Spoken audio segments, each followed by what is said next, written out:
سلام دوستان، اگر تو هم میخوای توی خونه با چند قلم مواد ساده که توی هر خونه‌ای پیدا میشه از این چاشنی‌های خوش‌طعم برای چای درست کنی، پس با من همراه شو. موادی که لازم داریم: مقدار کمی آب لیموی تازه، شکر به میزان لازم، چوب دارچین که اونو به اندازه‌های باریک تکه کردیم، هل و لیموهای حلقه‌ای خشک شده و گل محمدی.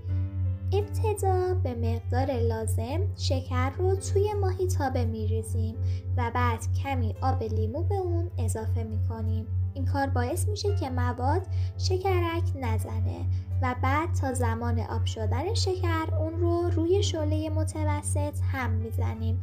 مهم اینه که شکر رو مرتباً هم بزنید تا نسوزه و به طور یک نواخت آب بشه.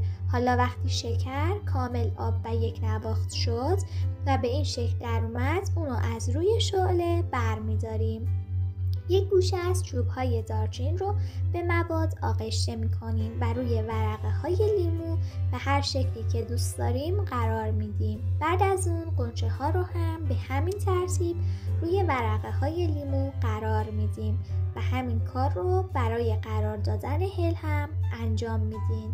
شما هر چیز دیگه‌ای که دوست دارین رو میتونین بهش اضافه کنید. حالا صبر میکنیم تا کاملا خشک و سفت بشن. شما میتونید مثل من با وسایلی که دارید اونا رو به این زیبایی بسته بندی کنید که هم خوشگل‌تر بشن هم مدت زمان بیشتری تازه بمونن.